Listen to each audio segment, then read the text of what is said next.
আজকে একটা নতুন ফ্লোর সম্পর্কে দেখাবো, এই ফ্লোরে কি কি আছে। আপনারা যারা ভবন নির্মাণ করছেন এটা দেখলে একটু আইডিয়া পাবেন। তো এটা একটা ডাইনিং স্পেস, বড় স্পেস। তার আগে আপনাকে রুমটা দেখাই। এখানে যে রুমটা আছে, এই রুমে একটা বিশাল জানলা আছে, এখান দিয়ে পর্যাপ্ত আলো বাতাস আসবে।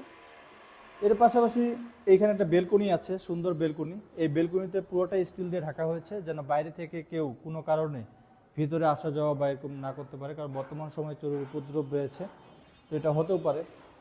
পাশে এখানে একটা সুন্দর ওয়াল ক্যাবিনেট রাখা হয়েছে। বর্তমান সময়ে এই ওয়াল ক্যাবিনেট কিন্তু খুব প্রচলিত একটা জিনিস, এবং আপনারা যারা বাসা করছেন অবশ্যই এই টাইপের রাখবেন। এখানে খুব সেফটি আকারে আপনারা জিনিসপত্র রাখতে পারবেন। তো এই জায়গাটা রাখা হয়েছে। এর পাশে বাথরুম আছে, অ্যাটাচড বাথরুম, এবং এই সাইডে রান্নাঘর আছে।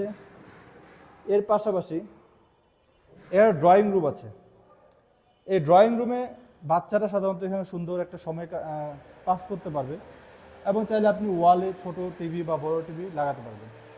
এই সাইডে রান্নাঘর আছে। রান্নাঘরটা কিন্তু খুব সুন্দর করে ডেকোরেটেড সাজানো।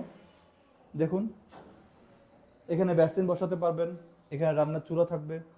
তো সব কিছু দেখে খুব সুন্দর লাগছে মোটামুটি। তবে এখানে একটা ফলস স্ল্যাব থাকবে, পাইপটা এখানে আছে, এটা ঢাকা দেওয়ার জন্য, এগুলো পরবর্তীতে আরও কাজ করতে পারে।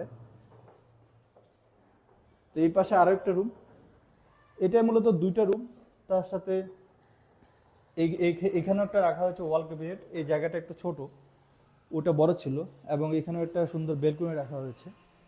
তো একটা অ্যাটাচড বাথরুম আছে, আর এই রুমের সাথে কোনো বাথরুম রাখা হয়নি। তবে এই বিল্ডিংয়ে যেটা, যে জানলাটা কিন্তু খুব ভালো হয়েছে।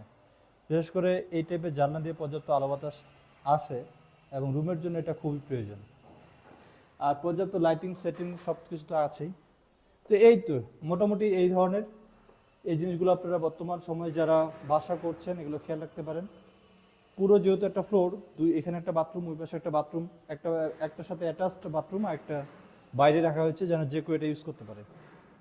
তো মোটামুটি এটাই হচ্ছে ভিউ। তো ঠিক আছে।